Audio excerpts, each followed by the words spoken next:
The quantum model of the atom can be a difficult model to understand because of the quantity of experimentation that actually went into its development. So where we had previously left off was with the Rutherford model of the atom. It was a very simple model called the cloud model. The cloud model had a positive center nucleus, and around the outside, scattered in not really any certain order, were the electrons. Before we move too much further with how we get into the next model of the atom, there's a couple things that we do need to understand, and that's, first of all, what happens when an electron is exposed to energy. And now this can be an energy in any form, so you're talking about heat, light, electricity. So when an electron is bombarded with energy, it tends to absorb that energy. And when it absorbs that energy, it's going to start to move faster, faster and faster. It can then actually break away from the pull of the nucleus and move further away from the nucleus into something that we call the excited state. Now, the excited state is a temporary, very high energy state, and it can't maintain it for very long. So the exact amount of energy that it absorbs, it then lets go and goes back down to its original position, which we know as the ground state. Now, the weird thing is that when the electron lets go of that energy, it only lets go of it in the form of light. It emits something that we call a photon. The next thing that you need to understand is that the color of light is directly proportional to the energy that it lets go of. So depending on how far it actually moved out in the atom will depend upon the color of light that we see. If it only absorbed a little bit of energy and it only has to let go of a little bit of energy, we're going to see a very low energy light, and it's going to be closer to the red side of the spectrum. If it absorbed a very high amount of energy, it's going to be closer to the blue side of the spectrum. So back to the Rutherford model of the atom. If we would expose the Rutherford model of the atom to energy in any form, and if the Rutherford model of the atom is correct, then any one of those electrons can absorb an amount of energy. Let's just say it's a small amount of energy. That electron is going to be able to move a little bit further away from the nucleus, stay there for a little bit of time, let go of energy, a low amount of energy, so it's going to emit maybe, say, like a red light, and then move back down into its ground state. Well, in like manner, if it absorbs a larger amount of energy, it should be able to move further away from the nucleus, stay there for a little bit of time in its excited state, emit a bluer form of light, and then move back down to the ground state. So theoretically, if Rutherford would have been correct, and we expose an atom, hopefully with a Rutherford atom, to energy, what we should be able to see is those electrons absorbing a variety of different amounts of energy, emitting a photon, and then falling back down to the ground state. But again, if they can absorb any amount of energy, then we should see a variety of different colors of light coming back out of that atom. Effectively, we should either see one of two things: a rainbow of color, or, since all of the forms of light together come together to make white light, perchance we would only ever see white light coming out of an atom. So this is something that we can test, and the test that we normally do is called flame testing. So we'll take an atomic sample, throw it into fire as a form of energy, and just see what happens.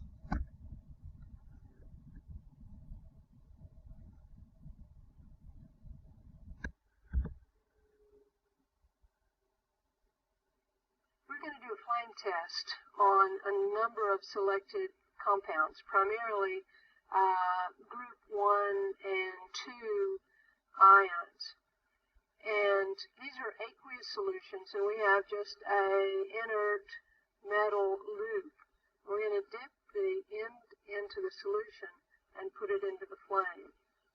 And that excitation characteristic color is like a fingerprint for an element. So we're going to look at a number, and then we're going to ask you to identify some unknowns. potassium. It should be a lavender.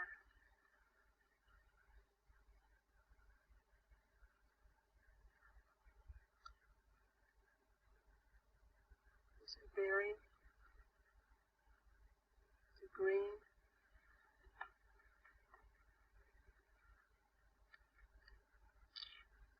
This is calcium. Calcium. With a yellow red.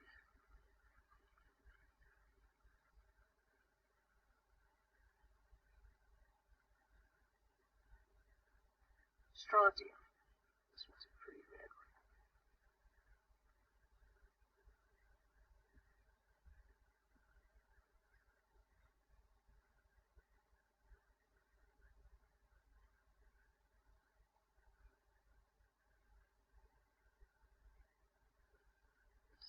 Lithium.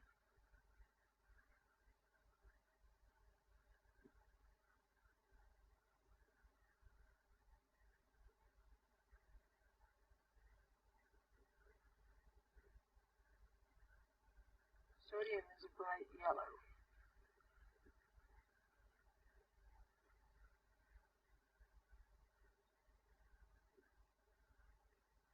The last one is copper. This is the most vivid of all of them. It's green.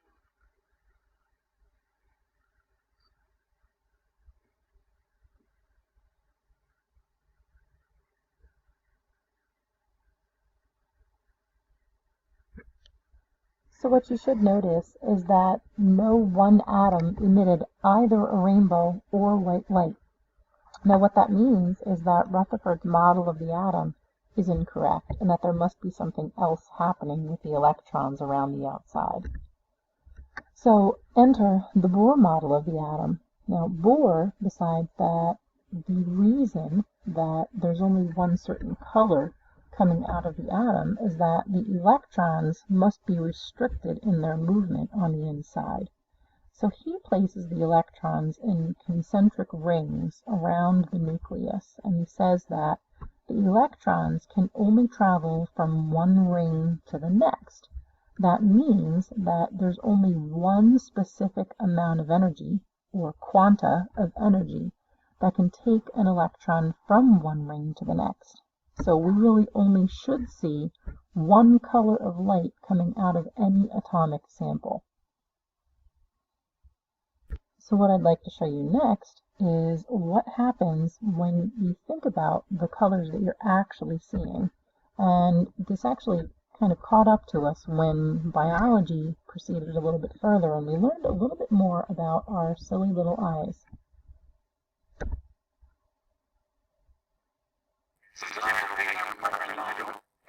He's from one of the science toys, a little white plastic ball. It's not actually one plastic ball at all. You don't bring white plastic ball. It's not totally cool that. I don't call it purple, it's a purple ball. But really, I'm not good with colors. I don't know colors in the future, but it's, this purple. What did you say that? It's line, but it is actually a really blue, green line. But it looks purple. Because if you really blue green like that, alright, well, I already said this is big. I can show you that it is red, blue, green. I can do that. But the believe is simple. You're gonna twirl it and circle it, and all of a sudden you're gonna see red, blue, green. I won't see nothing less. Okay. Pretty good around. Let's take it. Wow. Okay. So, not too big of a person to admit when I'm wrong, and I see the red, green, and blue balls around the outside of the circle.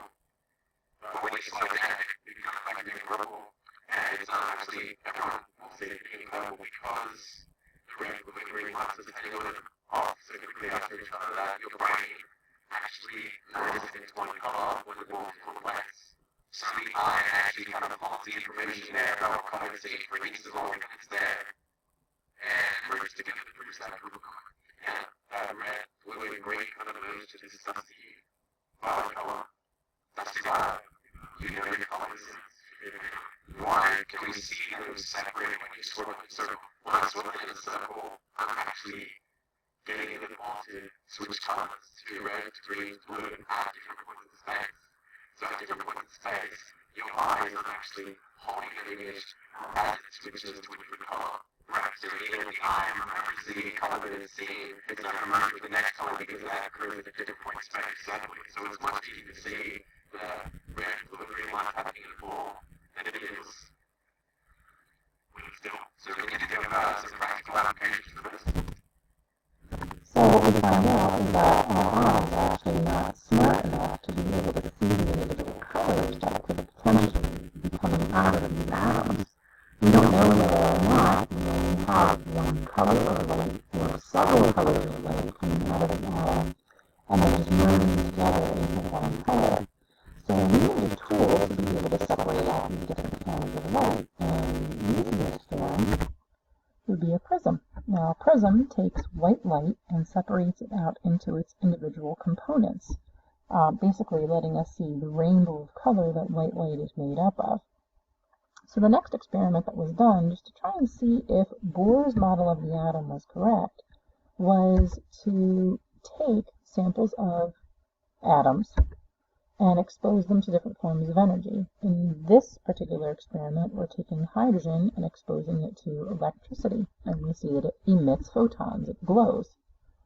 But this time, instead of just looking at it with the naked eye, we take that light and send it through a prism, and we take a look and see what actually emerges on the other side, and to everybody's surprise, we actually see several colors coming together, although our eyes only see one. Now this basically disproves the Bohr model of the atom, because we are seeing more than one color. His model of the atom doesn't allow for all of these different colors to be seen. So now we know that there must be something else going on inside of the atom, and unfortunately it takes many different scientists to try and come up with the newest, latest, greatest form of the atom called the quantum model of the atom.